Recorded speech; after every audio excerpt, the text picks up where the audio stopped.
Now we're going to work out how to create a profit and loss statement for question 4.27. So last week we did the balance sheet in week 3, and week 2 we did how to create the worksheet. So now we're in week 5 and we're going to do our P&L. So last week when I was talking about the balance sheet, I highlighted this section and said that this all creates our P&L statement.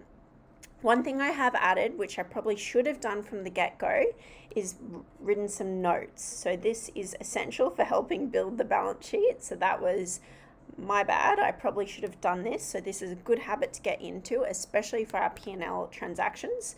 So you can see here we've got, how many do we have? We've got 6 transactions here that are going to make up our P&L. You can obviously see that from our questions in here. If I bring it across, here are my questions. So the $700 was for rent, all the positive amounts are for cash or credit sales, and then we've got $330 spent for office supplies. So what I can do, now I have that information, I can now prepare a profit and loss statement.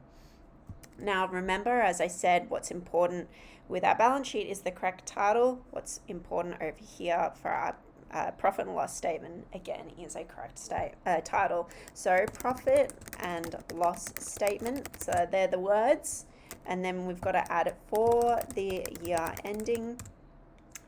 So it's different from the balance sheet, where a balance sheet is as at.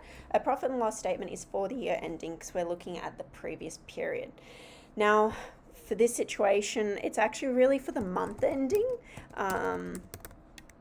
the 31st of July. Now, what you'll probably see normally up here, because our financial statements and profit and loss statements are generally prepared for a year, so it should be for the year ending, and the end of our financial year is 30th of June. Okay, and we always put in the year, so let's say 2021, and let's just assume that's 2021. The question will obviously state what year it is. So that's very important. We award marks for your title, so that's important to do there.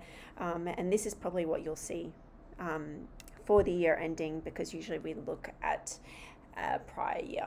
But this is what we're building here. We've only been given information for a month, so we're going to build on a month. Okay, so let's get into it. Our profit and loss is made up out of revenue and expenses. So revenue, and then let's go down here, expenses.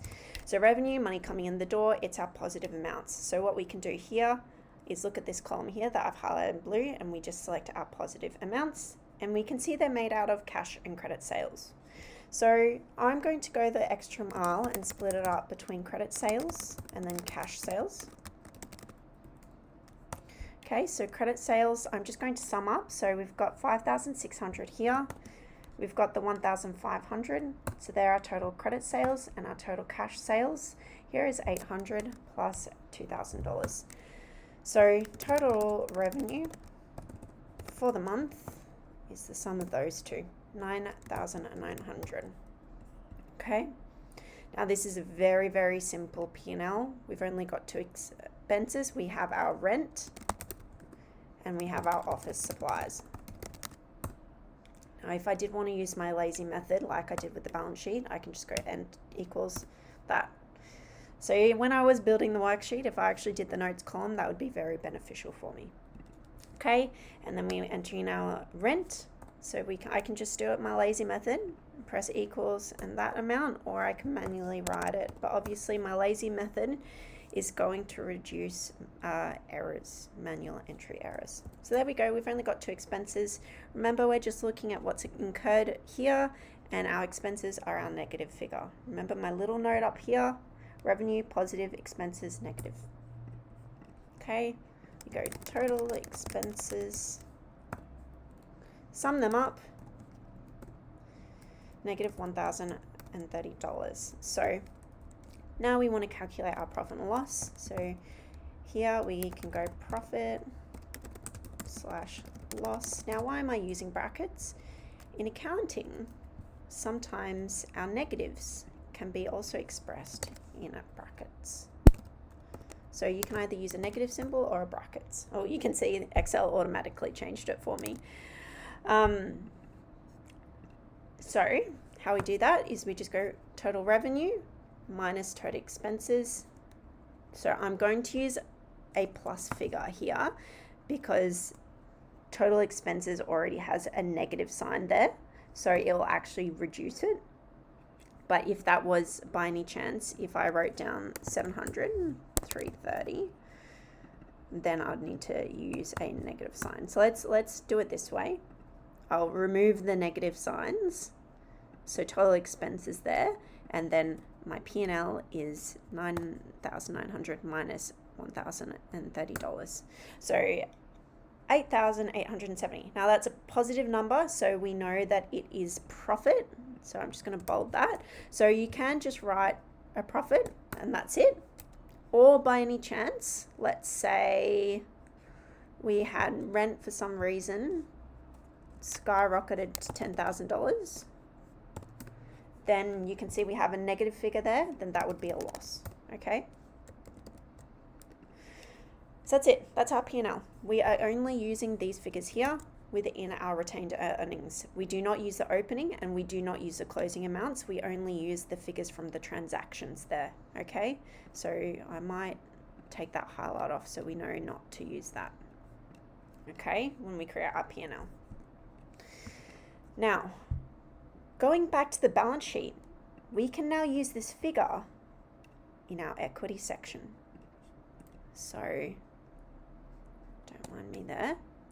So profit here, what I can do, so remember equity, we used our opening capital. So that's our opening balance, retained earnings, opening balance here, and then we are recording the entries in between. So we had negative 800 for our drawings, and now we've got to record our profit. So what I can do is press the equal sign, go all the way over to my P&L and take my profit. There we go. So if it was a negative, remember, let's push that back up to 10,000. That would carry on. And this, I would then have to change this to a loss because it's a loss. Okay. But in this case, we are a profit. And there we go. So we can input our profit figure in our equity section from our balance sheet using our P&L there. Profit. So that's it. Profit and loss statement is probably the easiest one. Okay, we just got to use these figures here and know, obviously, what is revenue? It's our positive figures in our retained earnings section. What are our expenses? It's the negative figures. Please get really clear on what expenses are. Expenses are something that once you use it, it's not really, of use. So rent, it's not an asset, it's a cost. Office supplies like pen, paper, once I use it, can I resell it? Maybe for a cent, but it's not really worth anything. So that we class that as expenses. What are some other expenses? Maybe telephone expenses, salaries. That's one you could see. So what we pay our employees to do their work. And yeah, so it's important to know the difference between expenses and assets. Assets, on the other hand, so office equipment, that might be our computers. That's worth something. I can use it, I can type on it, and then I can still sell it.